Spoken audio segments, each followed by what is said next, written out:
So without any further ado, Alex, I really want to thank you for inviting us back. I know probably some of you have not participated in our science communication part 1, and that is totally okay. I think these are very much complementing each other, not necessarily a building up of facts. And by all means, you can go back and watch the other one at some point. But to begin with, I wanted to start with a bit of an opportunity for us to put you guys in the hot seat right away and demonstrate for you that really this is a talk that you guys are all going to give and not us, and try to get some interaction from you guys and motivate what we're talking about today. And so maybe throw it into the chat. Maybe we can take a few people's, if you want to raise hands. I'm just curious from you guys, why does science communication matter at all?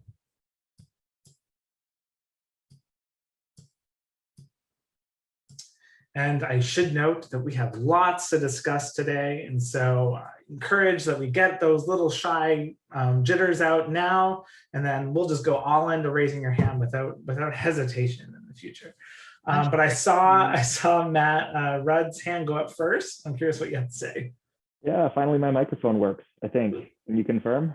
We can hear you, yeah. All right, great. I just think there's a growing barrier in between the science education that most people get as part of their general schooling and then the science that we as professional scientists absorb. Like the barrier to entry within academic papers, for example, they're not consumable by the general public. The amount of jargon and technical language that's required to present ideas amongst ourselves isn't accessible to a lot of people who could benefit from knowing some of these larger picture things. And especially with the way we've seen the world recently, people have finally been exposed to this is how science works, and there's ambiguity about what is right, what is wrong, what do people know. And I think being able to bridge that gap and be able to say, okay, you need to understand how science works, and we're here to help you with that.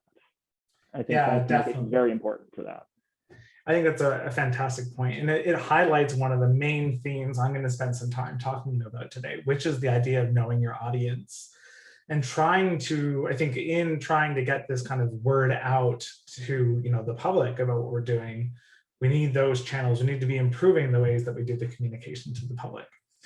Matthew, I see you have your hand up, but I think we're going to be taking lots of input from the audience. And so I think we're just going to give you an opportunity on another slide, and we'll just move ahead. And I'm seeing so many fantastic answers too in the chat to teach others, so research can be understood.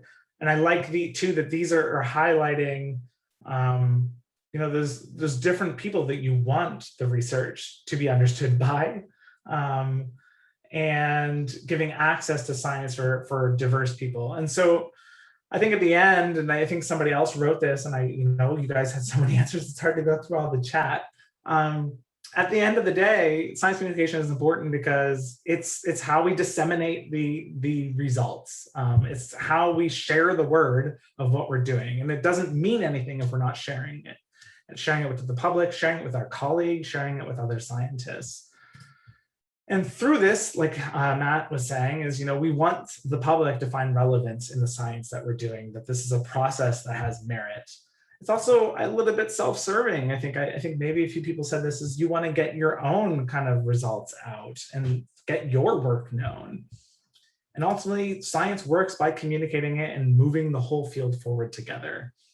Through that, you're going to also be able to network, and hopefully you have a good time doing it. And I do see, oh, Matt, is that a leftover hand, or did you have something else to add, Matt? But Matthew, I'm seeing, oh no, your hand's up and down. So I think that's fine. And so just to highlight this again, just going to the scientific method, really science is a process with many steps. And so science isn't really finished as one of those steps until it's communicated. And this was said by the UK government chief scientist advisor. And I think it's just such a key part of the science itself, is like how you go about and communicate it. Okay, sure, that's the why, but where does it happen? Where are all the different places that you would say science communication is occurring? And again, I encourage you to add it in the chat. I think it's just a way to get a lot more engagement maybe here on this one. Just throw out maybe one idea here or there. Where you do it, YouTube, Zach, piping in with his own ideas. So you do science communication on YouTube. I think it is a fantastic channel now where you're getting a lot of engagement. Schools, thanks, Ria. In the classrooms in schools, and I think in university classrooms, podcasts, I think a lot of people are listening that way. You go to conferences and communicate your science there. In the news, I mean, you know, depending on what the results are, you know, news are picking it up, or maybe social media is picking it up. You're giving interviews like Henry say, whether that's to the news or to other people. Tickety talk. Live events, science rendezvous. Definitely outreach events. And then academic journals. I think Matt's point is really key. Like that is another very important place where we do science communication. So I think you guys are touching on almost all of these that I bothered to put down, knowing that it wouldn't be all of them. But I also like to do science communication on sandy beaches. My favorite place to probably go and watch meteor showers and talking about what we're seeing. Also, if you're on that first date, of course, you have to let them know a little bit about what you do and try to maybe impress them a little bit. Yeah, and talk to your friends and family, and possibly you're doing that at a pub. Maybe you're doing that socially with your friends at the pub. Maybe you're doing it as an outreach event and trying to reach more people. Ross, I mean, it depends on the family and friends. Some people are very much into that for me on my social circles and family circles, and others, it's not really what comes up. And then, yeah, we have the internet and all the things in those tubes, and the academic styles that we do too, whether it's in journals or conferences or whatnot.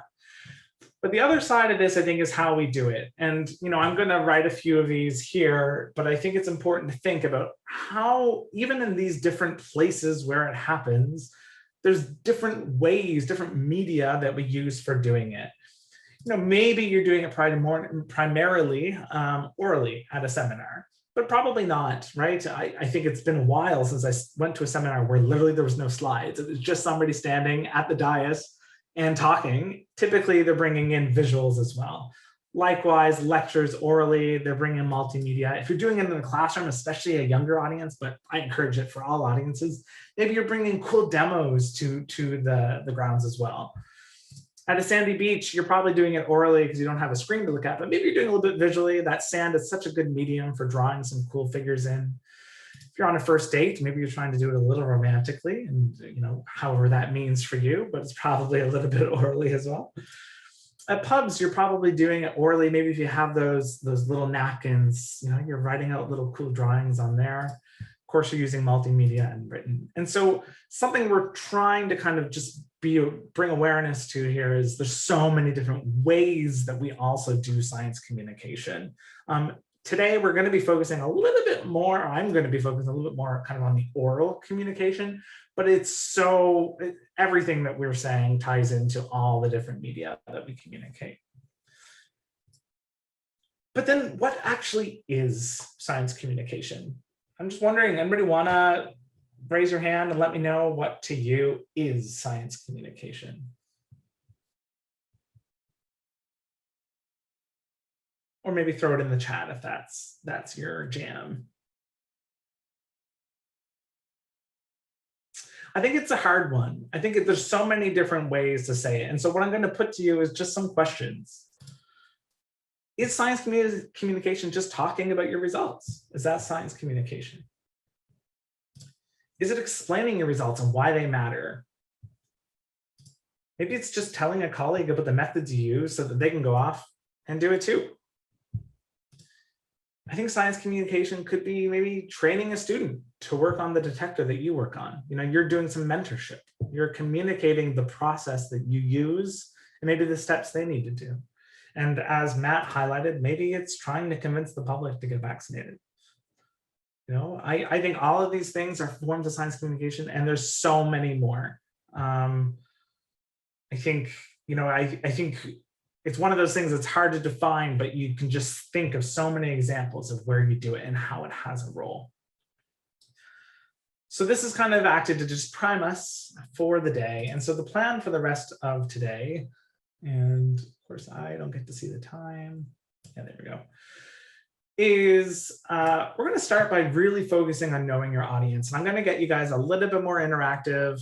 We'll see how the time goes. I might need to pull back a little bit on how much engagement we get from you. I don't want to cut you short, but I do want to encourage that there's like really no bad answers here. You guys have nothing to lose when speaking up. We have a lot to cover about. So if you have an idea, feel free to just share it, add it in, raise your hand. But I think we want to keep the flow going. Then I'm going to turn a little bit into leading with why and tell me more. Matthew, that is an interesting question. I say, and I think I said it already, or maybe I'm going to say it in a couple slides, about the idea of advocacy. I think it is certainly a type of science communication. And it's just one of the possible goals you have with that science communication. I'm going to bring in that idea in a little bit.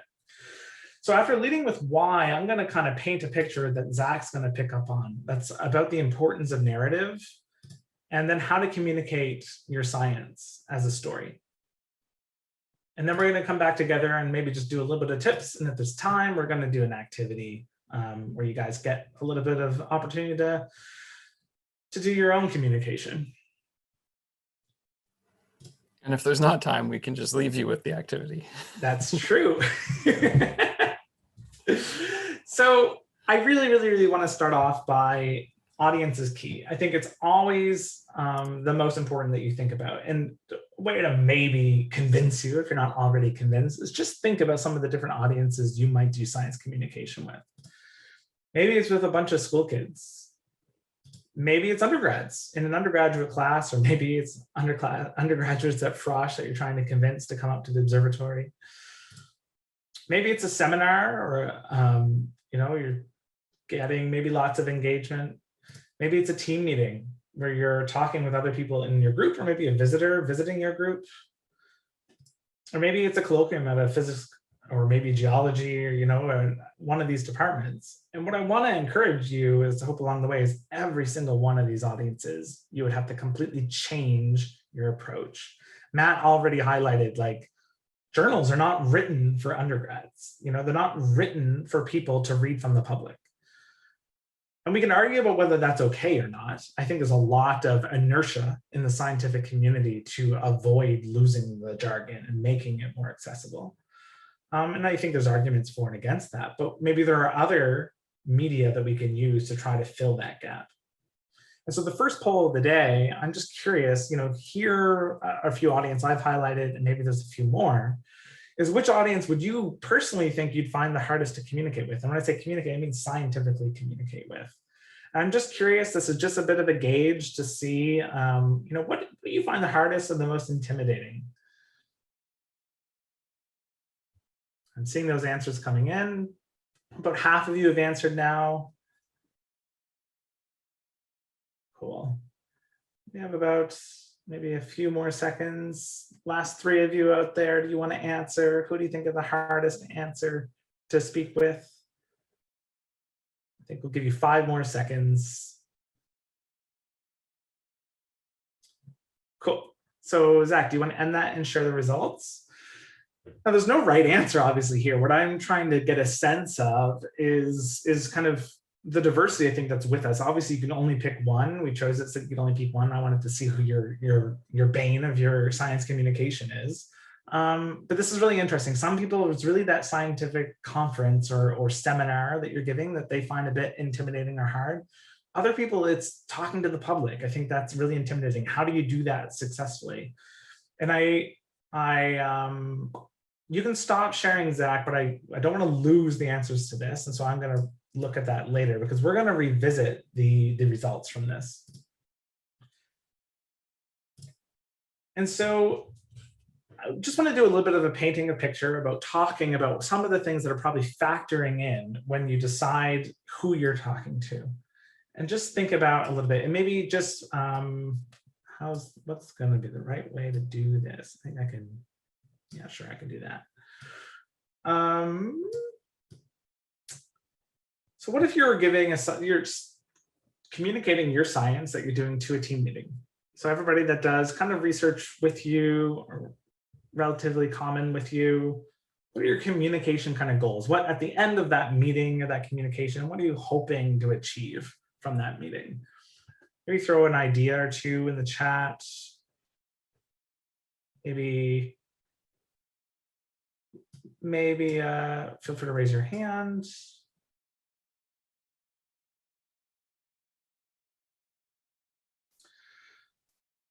So Ria's saying you want to do meaningful work and head in the right direction with the research. That's a really interesting point. Basically, you want to, it's an opportunity of accountability, I guess, that you want to demonstrate that, and especially now, I think with us being remote, it's one of those only times you get to really check in. I can really understand that. Communicating your successes and your failures or where you're stuck, I think that's really important to because sometimes you need other brains in the room and how to move forward. So I think what we're seeing is maybe an idea of like the results that you're getting. What are your successful results that you're getting, and what sometimes the results is a dead end or the inability to get further. Thanks guys for sharing. Learning from others. And I think this comes in here. The idea of you want a wholesome discussion. You can develop ideas with each other. And through that, hopefully plan ways to overcome those obstacles. Plan new investigations if maybe you found a cool result and you want to see where it goes next. And so something I want to kind of connect this with is, in setting and achieving those goals and with this audience, I want you to think about what is the language choice that you make, whether that's the complexity of the language you're using or how much time you're willing to put into that. And what I think you will think of when you plan for that meeting is you kind of have assumed knowledge about what your fellow researchers know and what they're working on. That they're in on the Kool-Aid. They know the jargon that your group is using. You can just start with so much previous experience scaffolding that's already there that you can build off of. And when things are unclear to them or when to you guys have that existing relationship to work off of. And so I think that's really important in how you prepare for that communication, is knowing that audience and knowing what you're ultimately wanting to achieve. And this is true with any audience. And I kind of have us going through a few more of these, and I think it's useful. So if we take a step away, if you're doing, say, the academic seminar, typically this is in a group that maybe isn't, right in the trenches doing the exact same research as you, but they're doing they're in the same field.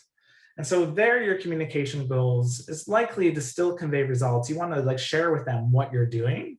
And I find there's always really good discussions happening there. Of course, this is an opportunity to get a lot more eyes and ears and brains thinking about what you're talking about. Hopefully, more people means more diversity.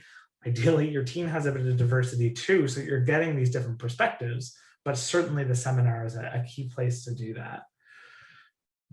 I think part of doing the seminar is this really cool opportunity. A goal you might have is to raise awareness of the work that you're doing, and through that, maybe make new networks, maybe through some questions, have opportunities to explore new ideas and to make new collaborations. And again, what are the things that you're assuming about the audience? What are the things that are coming into your choice of language when you set up that communication? And so just one suggestion I would have here is, if you're invited to do a seminar, it's probably a good idea to actually have this conversation with the organizer about understanding, what are the general subjects or fields that the audience typically engages with? Is this mostly graduate students and researchers? Is it mostly faculty? Do undergrads come to this?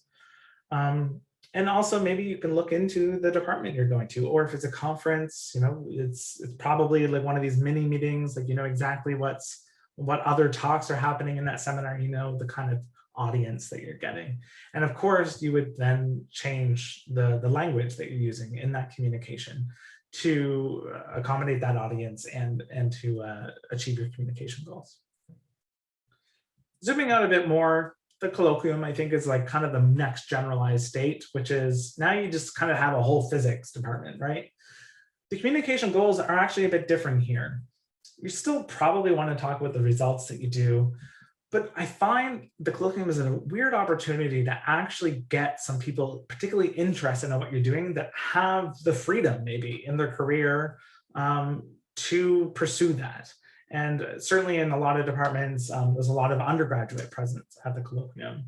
And so it's an opportunity to maybe inspire the next generation and to raise awareness of your work and try to get people, maybe younger people, involved in that work, and maybe older people a little bit more aware of the research that you're doing. And through that, you can do networking. And again, this idea that you have a different kind of basis for that audience, that, you know, they're people that are completely different fields of physics that might be in attendance. You need to change the language that you use and that you approach into this room. And last but not least, I think this was the one that had the least comfort from people, is what if you're talking to the public? And this is where things change, I think. Your goal is not usually to communicate your results. It's more the bigger opportunity to really just motivate kind of an evidence-informed process, to really just encourage that the scientific method has merit. And it's also an opportunity to encourage the younger generation to maybe continue their why questions. Hopefully you can convince the parents in the audience that don't tell your kids to stop asking whys. We want their curiosity to stay there. And this is a point that Matthew made, is it's an opportunity to have the public to be advocates for you. You know, maybe your audience isn't really the public, maybe it's more senior stakeholders, government officials, but there's always an opportunity when you're talking to a little bit more of the public that, you know, you want them to be involved and start advocating for sciences in general and your science in particular. And Matthew says, I was once told that people like hearing stuff they already know. Yeah, that's actually a really good point. Refresher background slides. And then I realized that talks with good backgrounds are the ones I end up enjoying more personally. And that's a really good point. I think it's XKCD, but it could be piled higher and deeper. They have a really nice comic where kind of what fraction of your audience should be following your talk over time. And, you know, at the beginning, what you should be aiming for is 100% of your audience should be with you from get-go. And then, you know, you kind of have that introduction. You want everybody on board to at least understand the why. Ideally, the setting up at the beginning is the why of what you're doing. And then, you know, you can't, and this is something I'm going to talk about a little bit, you have to recognize that there's still a diversity and in the audience. The last two slides are just for you. Yeah, if you have everyone dropping off, last two slides, you know, those are just for you. I feel like there is, I'd say the third and fourth slide, and then maybe the last two, you try to bring everybody back. It's like, you might not have understood everything I said, but here's why it was so important, which I told you at the beginning, but now I'm retelling you. Yeah, so that's a funny plot. And maybe I'll link that when Zach is talking. I actually know I'm sharing screen, so I can't deviate from that, but it's a really good slide. And again, I think for the public, you know, completely different basis knowledge. You have to start from scratch and you have to assume that. And the people that know this, then, you know, they get to feel really smart at the end because they understood everything you were saying. And so that's totally okay. So just briefly, I just wanted to really contextualize that, you know, the audience plays a key role in how you maybe have your goals. And, you know, I'm just saying a couple of the goals. You might have your own goals depending on your audience, and also how you'd approach the language.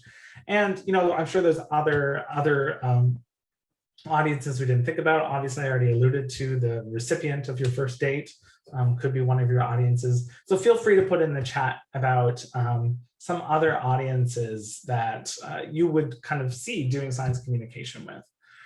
And so going back to this poll, I'm curious, as somebody that said seminars, conference audience, anybody want to share?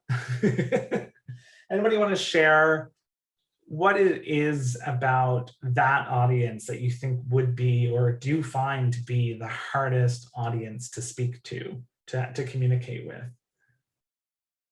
And there's 6 of you, so I'm putting you on the spot. But Matthew Lundy, I've seen your hand up. Yeah, so I put that answer down, and I think it's my anxiety when it comes to like conference talks is that if you're looking at the Venn diagram of your understanding of the topic, when you're talking to a conference audience, sometimes there's going to be, well, almost every time, there's going to be components to the topic that they understand better than you do, just certain components of that. And so, whereas with all of the other audiences, I feel like you end up completely encompassing a lot of their knowledge of the topic that you're presenting. So you have like a much higher grasp than when you're talking to people of kind of a level where, you know, there might be some gaps there that you're unaware of. As somebody with imposter syndrome, it's the seminar conference audience that I feel like that's where you have the most skin in the game. Like, I don't know, somehow you just feel like it's the most opportunity to demonstrate you're a fraud. And I think I'm hearing a little bit of that, and kind of like, because, you know, other people know so much, you have the opportunity to be wrong, you have the opportunity to maybe demonstrate to somebody that you don't know something that they expected you to know. I do feel like there's just that threat that's there. And that's, I think, what I'm hearing echoing on what you're saying a little bit about the difficulty, and I think the stakes that are there. I think Maeve adds an interesting kind of complement to that too, which is the difficulty of walking that line between the people that know a lot and the people that know none. And just a little bit of that nuance that's there. And then Kira talks about the public adults. And so for them, they're set in their opinions and might not listen as openly as any other group, especially kids that love to learn new things and challenge their preconceived notions. Yeah, I hear you. It's, you know, the only thing you can hope for, depending on the audience, is they've walked in the door because they're open to the ideas you're going to share. The frustration with that is probably where we need to do the most effective science communication is the people that are not walking through the door. And so when you make that effort to seek out those people, how do you do that where you can get their attention? And I think this leads itself really importantly to how you structure that communication, which we're going to pivot to in a second. And so Matt, I see your hand up. Yep. So I think one of the things I was talking about the public when I voted, but I think one of the things with seminars is it also gives you a great opportunity, either in a positive or in a negative way, to impact your reputation amongst your peers. And that's one of the reasons why they can become intimidating, is you're really putting yourself out there, and it could go well, and you could, and there's pressure for that to happen, but there's also the opposite, where these are people who are familiar with your field, but not necessarily familiar with you. Yeah. Yeah. Although a good point that comes from that is how do you demonstrate to them early on that you're a person? So, you know, I'm a person with feelings. There's an opportunity to try, and how you communicate, to try to humanize yourself in that process. I think I did a little bit of silly antics at the beginning about backing up with Zach, and you know, that's probably a little bit of the defense strategy I use to try to do that. But again, I think it just goes to that, you know, this is, I think, the highest threat environment where you're communicating. Cool. So thanks a lot for that engagement. I just want to leave a few little words left about communication, something I didn't touch on too much yet. And that is, if you actually look at a definition of communication, it's one of the things that comes up is the imparting or exchanging of information. I think the exchange aspect of that is important. It's not a monologue. It's not a soliloquy. And so there is somebody else there, you know, communicating between two or more parties. And so even when you're speaking, I tell you, the audience is communicating as well. And this has proved very difficult during Zoom time of COVID, because 70 to 90, you know, over 70% of all communication is nonverbal. You know, if you're communicating, I'm doing stuff with my hands, I have facial expressions, I have intonation, although that would be a form of verbal. But importantly, you as my audience, you know, I'm so happy so many of you are sharing your video, because it just helps me connect with you a bit more. I get to see nods and I get to see smiles, and I know that I'm not way off base or whatever. And so for you to communicate effectively, you need to be listening to your audience too. And so here's a picture from a public talk this was given in January of 2020. So, you know, it's what's on the horizon. And so this is Dr. Kathy Crudden from chemistry. She's giving a fantastic talk talking about basically the shapes of molecules and the importance of that in healthcare. And at this point, she's actually giving a really cool story. You know, she's taken a bit of an aside from just kind of the facts and the need to know stuff of shapes of molecules to tell the story of kind of how this field started. And it's this horrible, horrible preface. Basically, somebody was the first to kind of publish paper on the shapes of molecules, and a journal only published it to lambaste the author, to basically say, look at this author, this person just shows the depravity of our scientific institutions. We are really going down the toilet. And so the editor of the journal only published this paper as like a demonstration of like the problems with education in Germany today, and ripped the author apart. And so at this particular moment, a funny part in the story happens, which is, it turns out the original author was right, ended up winning the Nobel Prize for this paper. And so the person that wrote the preface was, had to eat crow. But I want you to like look at the audience. I think there's a lot of communication that's happening with the audience with Kathy.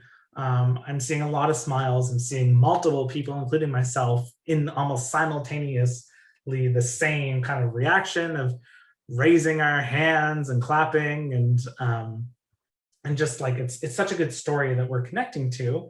But what I want to show here is clearly the audience is communicating back to the speaker, and this is a fantastic form of communication that they're doing back to the speaker, right? Like she's instantly seeing that she's connecting with them. We've all been in conversations or seminars or whatnot where maybe the response is a little bit more tepid, maybe a little bit more listful, or possibly the listener's bored or distracted. Those are all important cues to the person communicating. But the other thing I want to highlight here too is, the importance of having fun with your audience. And I think, this story that she's telling is about the people, the characters that are part of this scientific information she's conveying in the story. And so I think it's important both to do that, and we'll talk about that a little bit more later, but also just the evidence to show how the audience engages with that kind of story. When you bring people in, when you bring in the actors into what you're talking about, I think people do connect with it more.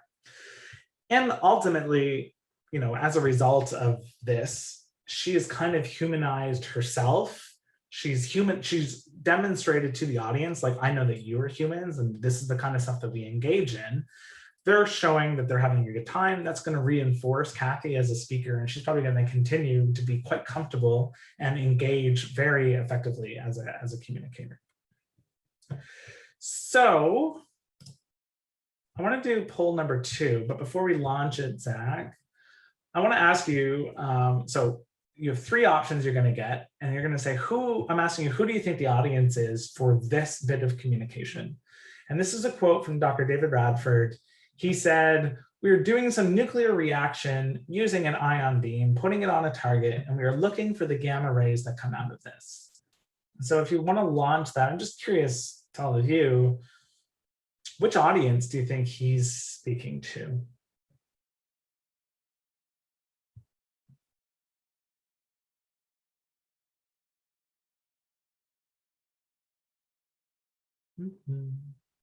They're trickling in.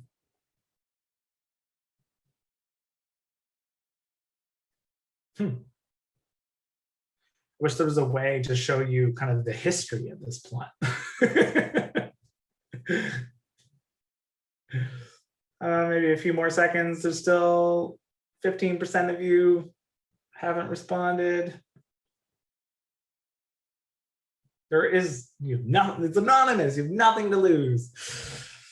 3, come on, get your last vote in. 2, 1. All right, Zach. So the top answer was colloquium. This was a little bit of a trick question. It was a colloquium, but it was a very special colloquium, and so it encouraged the public to attend as well. So it did border on the public, but even some people are seeing, like, those hints of it being a seminar, and maybe this is an indication that he could have done even better in the form of his communication. I think I'm going to do one more of these with you guys. And this is James Fraser says, even a cheap laser pointer, all that energy is all flowing in almost exactly the same direction, and that's going to keep going on forever if we don't block it or absorb it. And we're going to relaunch this. Who's the audience for this one? I'm just going to give you a little bit of time. Just going to give you 5 more seconds. Cool. I think that's good. Everybody is clearly seeing that this is a public talk. Anybody want to say why?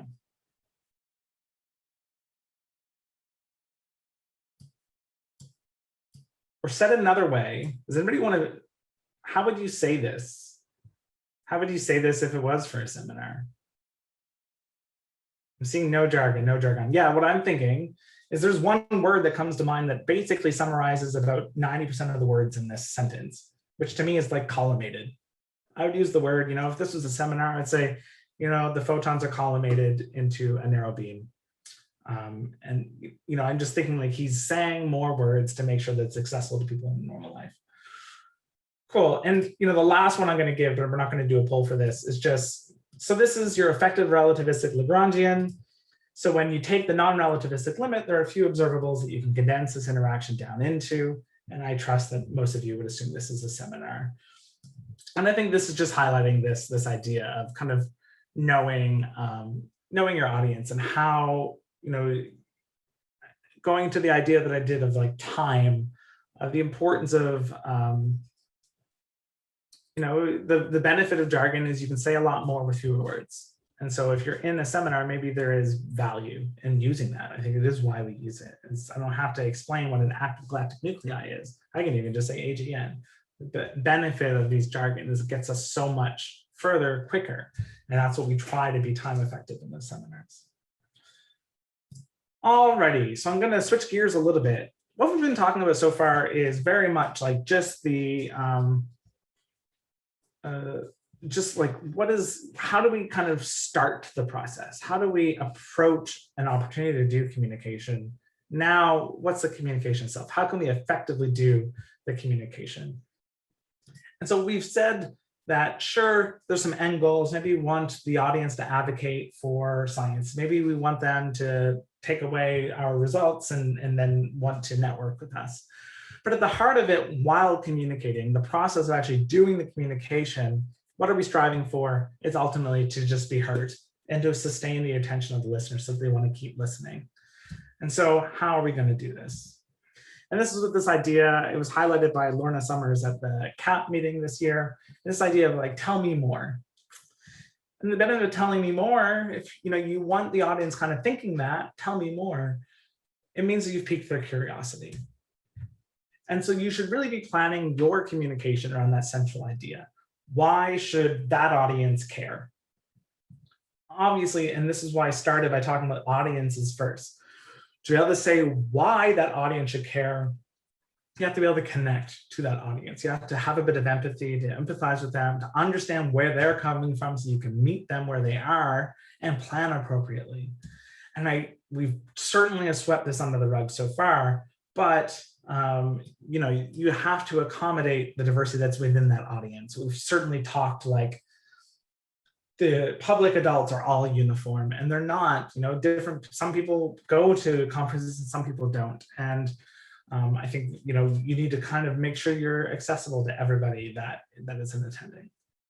So how do you get the public to want you to tell me more? If you think about the elevator pitch, how do you, by the time you get to the floor, how do you get them saying, tell me more, instead of just walking off that elevator? And the key way to do this is what we call leading with why. Start with why, then move on to the when and how, and only then kind of finish with the what. And so this last example I'm going to leave you with is an example of what not to do versus what to do. And so this is a screen grab from Wikipedia on what is the Hertzsprung-Russell diagram. Very, very, very important diagram in the field of stellar evolution and physics.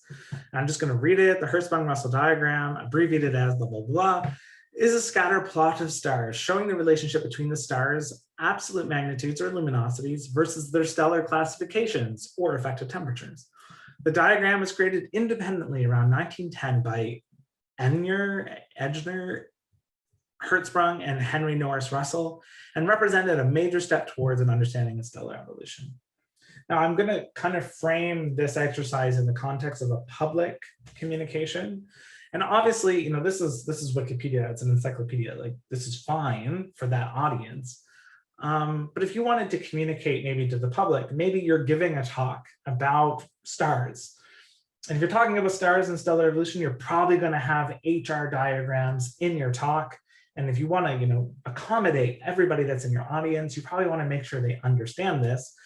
You certainly wouldn't just copy and paste from Wikipedia, but it wouldn't be maybe unheard of for you to look at this and then publicize, remove some of the jargon and get this kind of rephrased very quickly in your talk before moving on so that you can know that everybody knows what an HR diagram is.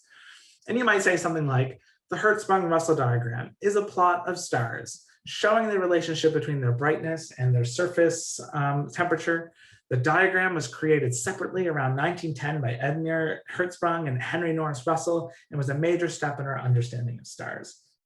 So there I'm basically exactly copying what's in the Wikipedia page. I'm just making the language better for a public audience. And what I'm encouraging you to do is not to do it this way. I think this is a bad form of communication. And so, even within this, I might bury within that, say like, no, there's kind of a cool story that this diagram was created separately around 1910 by both of these people, like independently at the same time. It's kind of a cool story too. Like, why am I embedding that little bit of it's a cool story at the end? I think there's a nicer way to just tell that story. And the story is almost always exactly backwards of how this information is often presented, and particularly often presented by scientists. And this is, a very specific example, but I think, we probably do it far too often. So I'm just going to bring back to you is this other idea, which is just to say the exact same information, but in a different way. That's to say that in the early 1910s, astronomers were frustrated that they knew actually very little about the physics of stars. And so independently, astronomers, both Hertzsprung and Russell, had a really cool idea. They plotted different characteristics of stars against each other in the hope that this could reveal maybe some of this underlying physical relationships. And what they did is they discovered that a relationship between luminosity and temperature and the underlying physics of stars was visible there, that there's this underlying connection. And if you're not familiar with what this diagram is, you could reasonably expect stars to just be anywhere in this plot. But what they found is that most stars are along this line here, and that showcased some cool physics of stars. But the thing I want to highlight is, this is a bit more of a narrative approach. Like, this is really starting with the why. Like, why did they want to do anything? What was the problem? Astronomers are frustrated. They know very little about the physics of stars. And then I move on to the when and the how. So clearly, like, oh my goodness, stars, there's so many in the sky. I'm just picturing myself as the public audience. Astronomers didn't always know what stars were or how they worked. That's crazy. And so astronomers did something about this problem. They investigated this cool idea about, like, let's explore the things we do know about them. And through that, they discover this cool thing. And the end result is this really cool way to showcase the information called the HR diagram that revealed this cool discovery of understanding of stars. And I think there's an important too about this narrative that, like, the encyclopedia kind of circumvents, which is like the public audience, if they just see the encyclopedia, it just reads like facts. Like, they're just supposed to know this, just take our word for it. And I think it completely puts under the rug the scientific method. The idea is, like, there is a process that we go through in doing the science. Why are we undercutting it by not showing that process? I think it really will resonate more with the public, but I think even in a seminar, if you talk people through, like, why you're doing the things and what obstacles you found along the way, I think that's going to go a lot further for them, kind of for it resonating with them and for them maybe connecting with it and remembering. And I'm just thinking, Islam said, should the why you should care be communicated before going over the details, or should be communicated at the end, which is more effective? So I would highlight what I'm trying to say is why you should care should be said at the beginning. So sure, even here, and I'm just trying to perfectly copy, I'm not trying to put any more information in to this kind of example because of a cramped page and what's on the Wikipedia page. But certainly you would probably want to say right here, but why is this a problem? Why are they frustrated? Why is it important for the public that we know about the physics of stars? We happen to orbit around one. Wouldn't it be nice to know what's going to happen to the sun? Like, I think we could pretty much make a pretty convincing argument. But what Matt said is, I think, super key too, which is at the end, you kind of want to remind them about why this was important. In general, any kind of communication that you're doing, and I think for a class, it's always so good to start with telling them what you're going to tell them, then you tell them that, and then you remind them what you told them. Hit it 3 times, reinforce it. And I think the why is something you really want to be doing and reinforcing all that time. And so I think with that, I'm going to turn it over to Zach. Awesome. Thanks, Mark. And just to pick up on that, I think that, you know, Islam, you bring up a really great point, which is there's a question of why should somebody care, which that really relates to sort of the impact, the potential impact of research or something. There's also the question, I think, which Mark is getting at here, which is why will somebody actually care? And that's where inserting this narrative element of these astronomers were frustrated that they couldn't do this, that they had this problem that they couldn't overcome. Now you're introducing some characters, you're introducing an emotion of frustration that somebody can connect to. And that is essentially why somebody will potentially care about it. And so that connects with what I'm about to talk about, which is communicating your research and your science in a narrative format and in a story. So thanks, Mark. You can carry on to my next slides here. So when we're, the next one, when we're communicating about science, or anything really, the intent is always to be understood, right? We always want people to understand us. And when we're listening as well, we want to understand what other people are talking about. So the goal of all communication is always just to share in an understanding or feeling, right? It's an understanding of a feeling or some kind of shared empathy. And that's how we develop our bonds and relationships, right? We begin caring about each other and we develop a relationship. We can start to appreciate each other's unique aspects and talents. And then we get invested in each other. We support each other's endeavors and efforts. So all of those things happen when we start to care about somebody, right? And I think this is what I'll talk about. But again, your question of like, why will somebody care? It's because there's a person behind it, because there's a connection that you can make with that story. Which I've sort of given away the answer to my first poll, but go ahead. First poll is why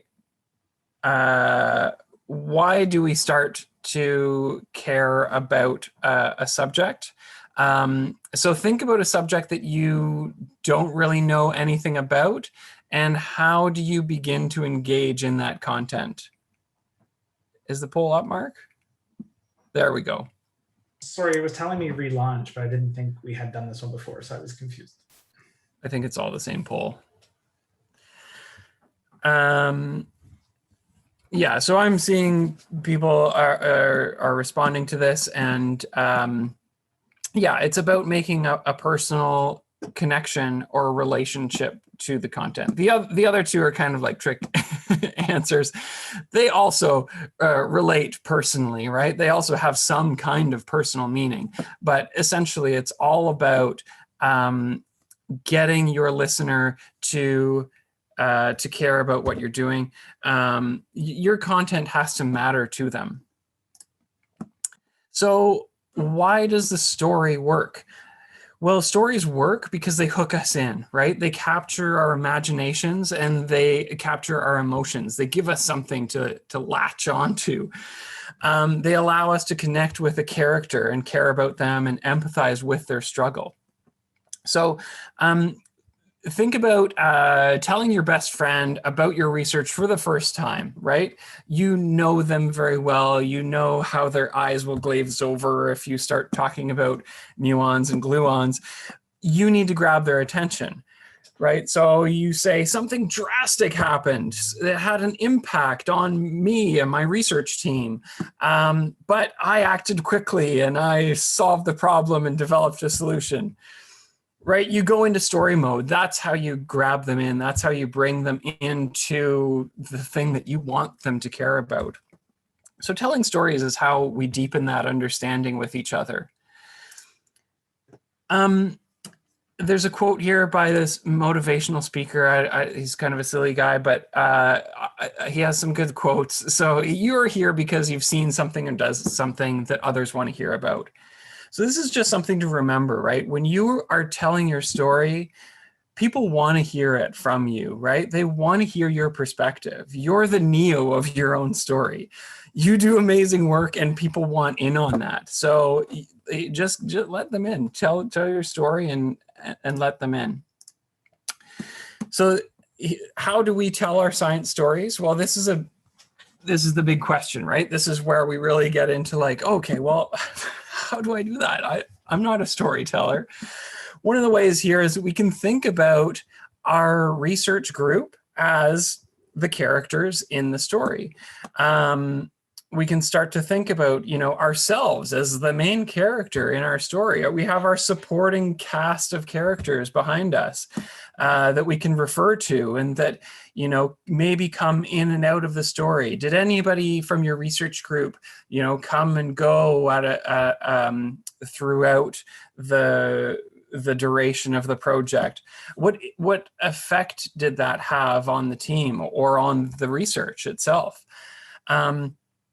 You think about these iconic characters that we know and love in our favorite movies. What special skills or attributes or characterizations did they have, right? That makes them special, makes us remember them and connect with them. I'm sure there are people on your research team with very, peculiar, quirky attributes. That's super entertaining, and it's really a great way to bring people into the story, to get people to start to relate to the people that are in your story. And then what are there, different moments that might have played a pivotal role? Maybe somebody, some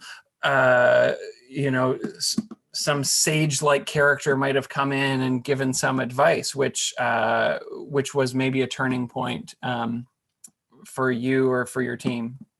So just as sort of a prompt to think about. Like it doesn't have to be a whole bunch of people, but you just focus on a few of the people in your team.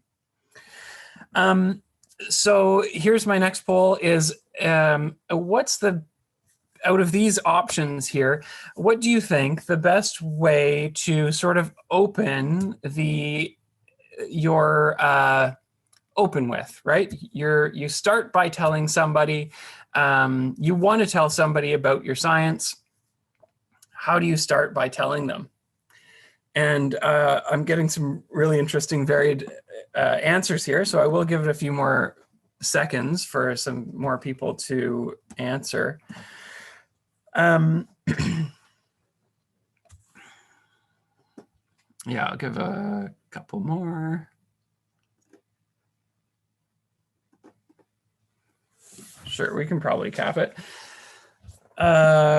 Share results and go to the next slide. So for answer B, this is sorry, how many people? Yeah, about half the people answered answer B.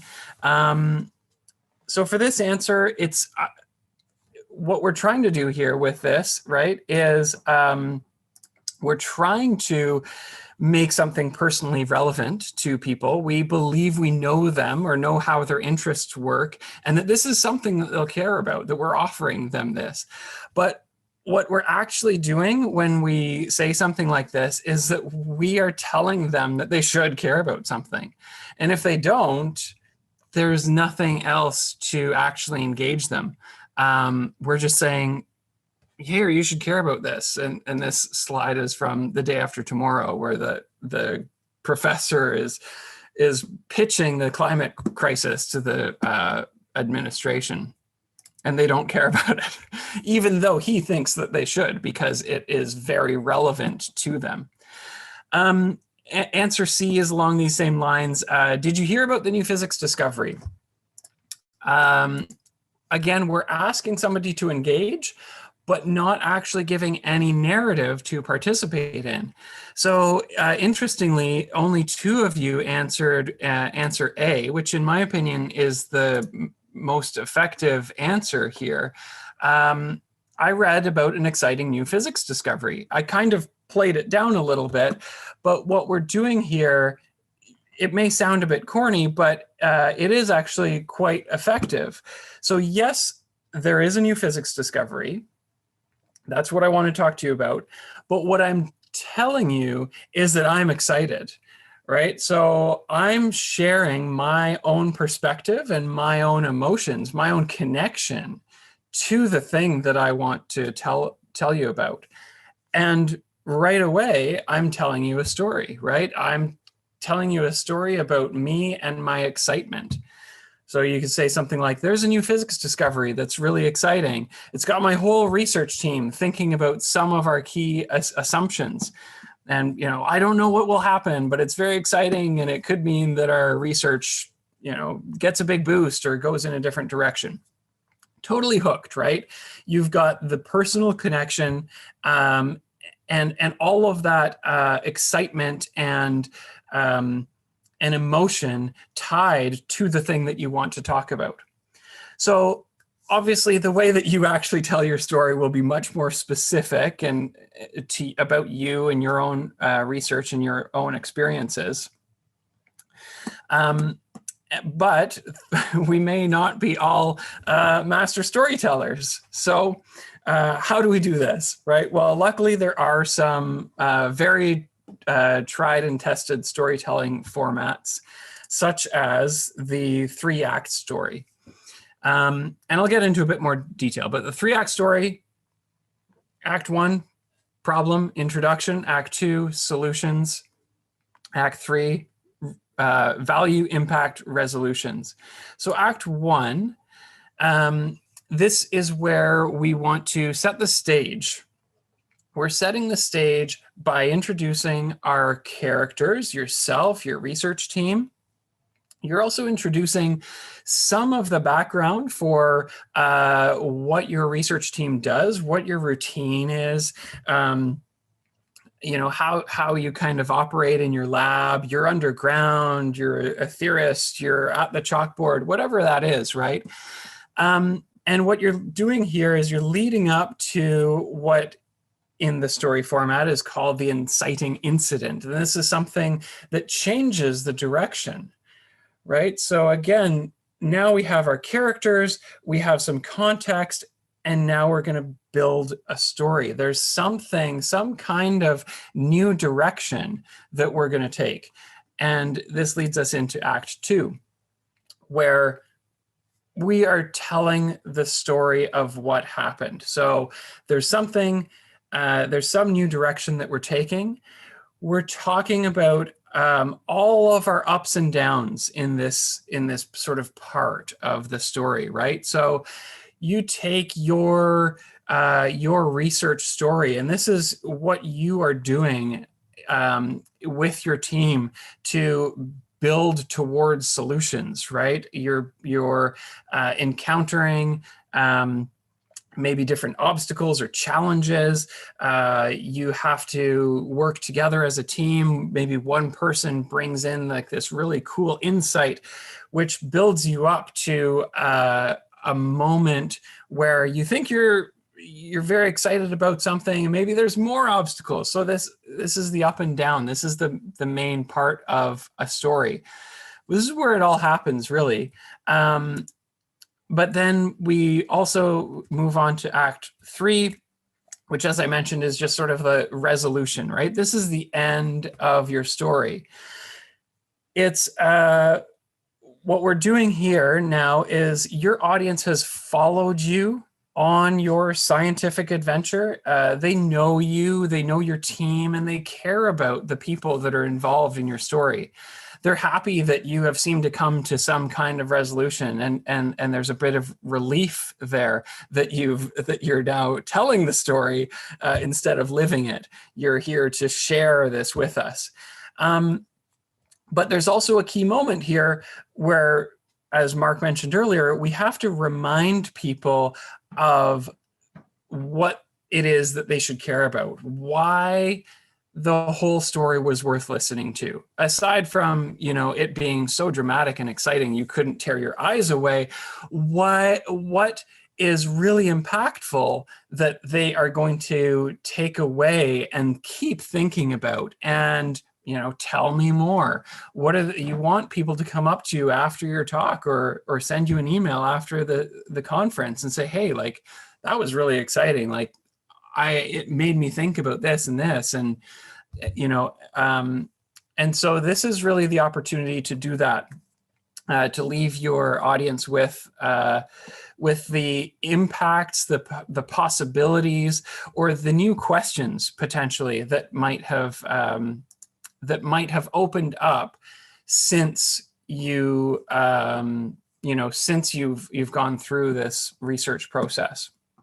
It's about inspiring people to take on that story and keep thinking about it and keep caring about it. I just have a summary slide here of that 3-act story, but I'll just skip over it. So this slide is about the story arc, right? And this is a common phrase. You're probably very familiar with it. And what I'm describing here, again, is just showing that, like, there are ups and downs, right, in a story. It's not this kind of linear or this reference, like I'm dumping all of this science information on you. You're taking people on a journey. And there's an upward sort of curve here, a trending curve of personal and scientific growth, right? We're building towards something. So every challenge, every obstacle is enabling us to further our research and our solutions and build towards something more exciting. And we can map all of those scientific or story elements onto this, and we can see, okay, there's the inciting incident, and here's where the challenges were, and here's what we had to do to overcome. And what you can also do is you can see where these different act elements take place as well. So Act 1 is really just very brief, and it's really just to set the stage, right? Act 2 is most of the story. This is where everything happens. This is where all of everything that you're doing happens. And Act 3, as I said, is just kind of this falling off, leaving people with the impression of how of the possibilities and the inspiration of where to go next. And so what you'll be tempted to do, and what's easy to do, is just to talk about what you did in your project, right? But what I'm trying to get you to think about here, and to bring into some consideration, is it's just to border that, or what am I trying to say? Frame it, encapsulate it with those beginning and ending elements, right? So you have what you did, introduce it, get people to understand the context and learn about the characters. That gives the that builds towards the attention and the investment that people put towards your story. And then you leave them with a nice ending as well. So I have one more poll here. This is a little, yeah, so the quote is on the slide. Alex suggested that we try running the experiment with additional shielding to see if that would help.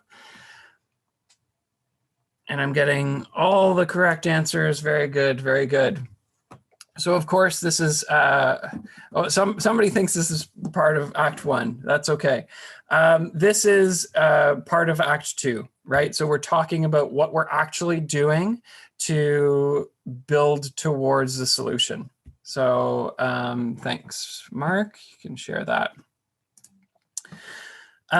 I have one more model here to show you, and this is from the Miami University Howe Center for Writing Excellence, and it just actually is a really good diagram of how what you might be familiar with as a research report, how similar that is to a research story. And basically, you're just thinking about things in a slightly different way, and you can kind of combine your methods and results portion into what your research process is. And that's your science story. That's the most exciting thing that you have to bring people into. And then I've also mapped onto the other side there, the Act 1, 2, and 3. So last poll from me here is, do you think you can tell a compelling science story? Let's do it. Yes. There's no wrong answers here. If you're feeling like, yeah, you know, this is looking really cool, but I'll probably need more practice. This is where we're at, right? Communication is a skill, and I think we mentioned this in our first one. You know, a lot of people think like great communication is a talent. You either have it or you don't, but it is a skill, and skills can be learned and improved over time. So you can learn more, you know, by maybe listening to Mark and I ramble on for a while. But there are also, you know, other amazing resources out there. And you can develop those skills through practice as well, and helping each other. You know, practice this and give each other the feedback that you would want to hear as well. Yeah, and if you got all my movie references, then here's some cake. Can I pipe in? Actually, I think here I'm coming back into the fold, but you know, find those opportunities to do the practice. I think there's a number of different groups within student groups within the physics department that do these practice sessions and give feedback. No faculty allowed. It's just like very much a safe space to practice and develop.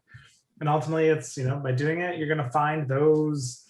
You're going to get practice, and you're going to find the types of communication that you enjoy the most. I think that's what, you know, we encourage you to continue doing, because, you know, if you're enjoying it, it's going to be the most effective way that you can do it.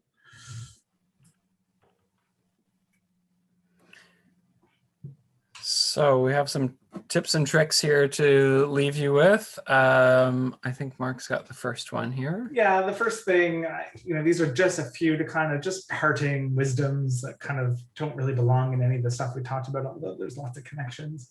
And that's just to remember, and I did highlight this, like, it is a conversation. It is a two-way street. Don't forget your audience is there. Always find a way to connect with them, to get a sense of like, how are you doing? Making sure that they're able to get a little bit engaged. I think that's going to lead to a much more effective communication. Yeah, and the next one here is be genuine and enthusiastic, but you don't need to exaggerate, right? You don't need to put on a character. What I'm talking about here is actually really about authenticity. You are the Neo of your story, right? And that's what people are going to connect with. So if you are authentic to yourself in the way that you communicate, maybe you're super shy, maybe you're super funny, maybe you're just like super deadpan. That can all work as long as you're authentic to yourself. You know, just be yourself, and that's that's your character that you're bringing to that. And then, yeah, this one also is being comfortable with being able to say, I don't know, right? A lot of times we get, we get questions in the seminar format or an interview or something like that. And Mark talked about this a bit earlier. We're really tempted to try and come up with an answer. What we want to say basically is it's okay to say, I don't know. This is often a chance actually to bring in some of those other characters from your research team or in your story that, oh, okay, well, maybe Alex actually knows about the shielding a bit better. So I'm going to go ask her and I'll get back to you about that. Actually, yeah, and I joked earlier when Zach and I were preparing this that often maybe the I don't know, you should embrace it because maybe that's a new inciting incident for the sequel of your story, which I think is just a fun little connection. And last but not least on this board is what we call pedagogically the value of backwards design. I think it's just always important going into any, if you're teaching or if you're going into maybe a conference or any kind of like talk where it's not, just having a discussion over beers, is the idea of like, what do you want them to take away from that experience? Like, what's the moral of the story, really? And so then if you start by knowing the moral, then you can plan every step of the journey of the narrative to help you get there and reinforce that moral, to reinforce that theme. And I think this is useful maybe for avoiding the scope creep. I think a lot of the trials and tribulations that go into the scientific process that we're doing has value as part of the story, but maybe not every single bit of it does. And I think, going back to the backwards design, going back to that moral is a good way of kind of keeping things concise. So it's a good tip.